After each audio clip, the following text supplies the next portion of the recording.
கொங்கு நிலா சோறு சேனலை first time பார்க்குறீங்கன்னா லைக் பண்ணுங்கள், சப்ஸ்கிரைப் பண்ணி பக்கத்தில் இருக்க பெல் ஐக்கானை கிளிக் பண்ணி ஆல் என்ற ஆப்ஷனை கொடுத்தீங்கன்னா நாங்கள் போகிற வீடியோக்கள் உடனே உங்களுக்கு நோட்டிஃபிகேஷன்ஸில் வரும். வாங்க வீடியோக்குள்ளே போகலாம். ஃப்ரெண்ட்ஸ், வெல்கம் டு கொங்கு நிலா சோறு. இன்றைக்கி ஒரு ட்ரெடிஷ்னல் ரெசிபியோடு வந்துட்டாங்க. தஞ்சாவூர் ஸ்பெஷல் தவளை வடை தான் பார்க்க போகிறோம். தவளை அடை, வடை, இட்லி 3 ஐட்டமும் இருக்குது. நம்ம இன்றைக்கி பார்க்க போகிறது அடை தான் பார்க்க போகிறோம். ரொம்ப டேஸ்டியாக, ஹெல்த்தியாக எப்படி அந்த காலத்துலேயே ப்ரிப்பேர் பண்ணியிருக்காங்க அப்படிங்கிறத மெத்தடு ஒவ்வொருத்தருக்கும் தெரிஞ்சிருக்கணும். அதை ட்ரை பண்ணி வீட்லேயும் ஒரு தடவை ட்ரை பண்ணி பாருங்கள். நல்ல ஒரு அடை ஃப்ளேவர்லேயே தான் இருக்கும். அதில் சேர்க்குற இன்க்ரீடியண்ட் மட்டும்தான் கொஞ்சம் மாற்றத்தோடு இருக்கும். வாங்க இப்போ தஞ்சாவூர் ஸ்பெஷல் தவளை அடை எப்படி செய்கிறதுன்னு பார்க்கலாம். நம்ம பாரம்பரியமான தஞ்சாவூர் ஸ்பெஷல் தவளை அடை செய்கிறதுக்கு தவளை அடை, வடை நிறைய ரெசிபி இருக்குங்க. இன்றைக்கி தவளை அடை பார்க்குறோம். 1 டம்ளர் அளவுக்கு நம்ம சாப்பாட்டு புழுங்கல் அரிசி எடுத்திருக்கேன். அப்போல்லாம் சும்மா 4 கைக்கு 1 கை அப்படின்ற மாதிரி கணக்கில் போடுவாங்க. நம்ம அளவுக்கு பார்த்திங்கன்னா 1 கிளாஸ் அளவு சாப்பாட்டு புழுங்கல் அரிசி போட்டிருக்கேன். 1/4 கிளாஸ் அளவுக்கு கடலை பருப்பு போட்டிருக்கேன். அதே 1/4 கிளாஸ் அளவுக்கு துவரம் பருப்பு, 2 பருப்பு 1 அரிசி, 1/4 1/2 டம்ளர்னு வைங்க கணக்கு.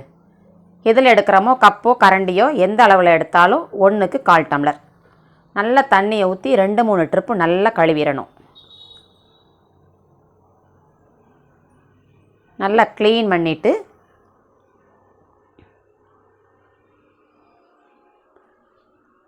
ரெண்டு 3 ட்ரிப்பு கழுவிடுறோங்க. கழுவியாச்சு. ஒரு 5-6 பல்லு பூண்டு போட்டுக்கிறோம். காஞ்ச மிளகாய் ஒரு 5-6 நம்பர் போட்டிருக்கேன். பூண்டு தோலோடையே போட்டுக்கலாம். நீங்கள் சோம்பு 1 ஸ்பூன் 1/2 ஸ்பூன் அளவு போட்டுக்கலாம்.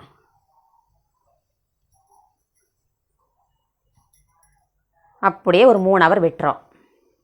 3 ஹவருக்கு அப்புறம் எப்படி இருக்குன்னு பார்க்குறோம். 3 ஹவர் ஆயிடுச்சுங்க. நல்லா ஊறி இருக்கும். இந்த பருப்பு நல்லா ஊறி இருக்கும். இந்த மிளகாலாம் பார்த்திங்கன்னா நல்லா ஊறி இருக்கும். அப்படியே சேர்த்து மிளகாய் மட்டும் ஃபஸ்ட்டு போட்டு அரைச்சிட்டு அதுக்கப்புறம் மிச்சம் அரிசி பருப்போடு சேர்த்து ஒரு ரவை பதத்துக்கு கரகரப்பாக அரைச்சி வைக்கணும்.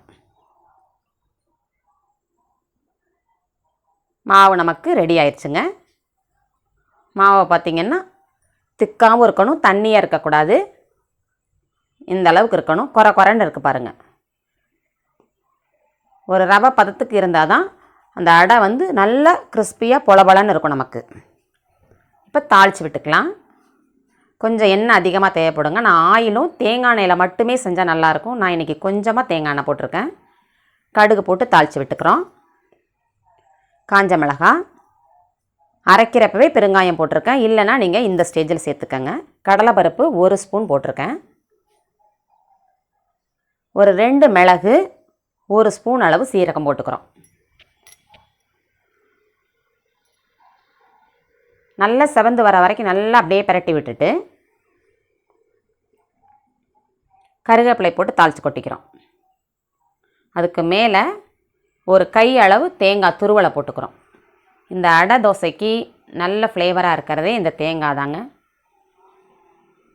இந்த அடையில் வந்து தேங்காய், அந்த கடலைப்பருப்பு இதெல்லாம் இடையில வர்றப்போ நமக்கு நல்ல டேஸ்ட் கொடுக்கும்.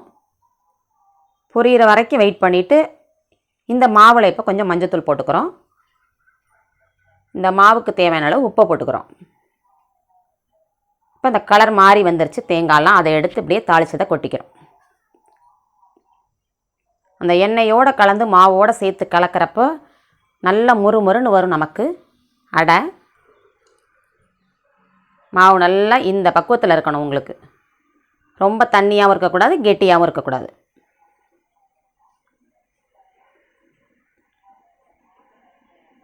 அடை தோசைக்கு 4 பருப்பும் போடுவோம். இதில் 2 பருப்பு தான் போடுவோம். நல்ல டேஸ்ட் இருக்கும் இது. இப்போ தோசைக்கல்லை காய வச்சுக்கலாம்.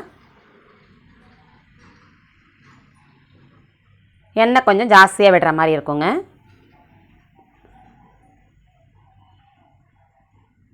அவ்வளோதான். அப்போல்லாம் பாத்திரத்தில் பார்த்திங்கன்னா ஒரு பெரிய பாத்திரத்தில் அப்படியே அடியில் போட்டு மூடியை போட்டு எண்ணெய் சட்டியோ இட்லி பானையிலையோ அப்படியே அடியில் வச்சு தட்டி வேக வைப்பாங்க. இப்போ நம்ம சின்னதாக பண்ணாமல் ஓரளவு கொஞ்சம் பெருசாகவே பண்ணிக்கிறோம்.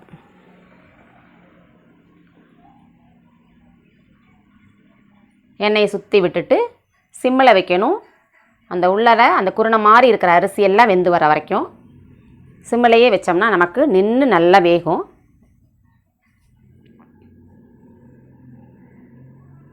அப்படியே பெரட்டி விட்டுக்க வேண்டியதுதான். நல்ல செவ செவன் எப்படி இருக்குது பாருங்கள்.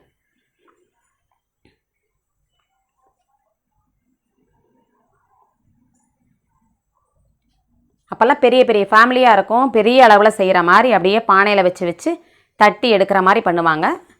இப்போல்லாம் ஈஸியாக போய்ட்டு நமக்கு.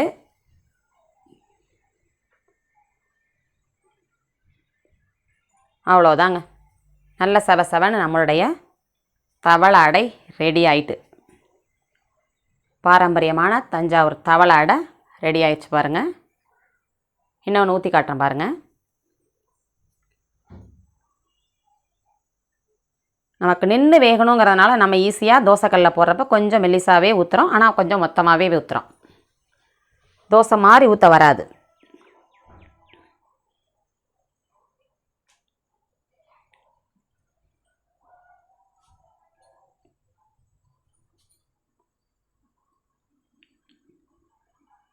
அப்படியே பெரட்டி போட்டு எடுக்க வேண்டியதாங்க. சிம்மிலையே வச்சு நல்லா ஃபுல்லாக ஓரத்துலலாம் அப்படியே பொரிஞ்சு வேகிற மாதிரி வந்துடும். நம்மளுடைய தஞ்சாவூர் தவளை அடை ரெடி ஆகிட்டுங்க. என்னோடய வீடியோ பிடிச்சிருந்தா லைக் பண்ணுங்கள், ஷேர் பண்ணுங்கள், கமெண்ட் பண்ணுங்கள். கொங்கு நிலா சோறு சேனலுக்கு ஃபுல் வீடியோ பார்த்து சப்போர்ட் பண்ணி சப்ஸ்கிரைப் பண்ணுங்கள். நெக்ஸ்ட் ஒரு ரெசிப்பியில் பார்க்கலாங்க.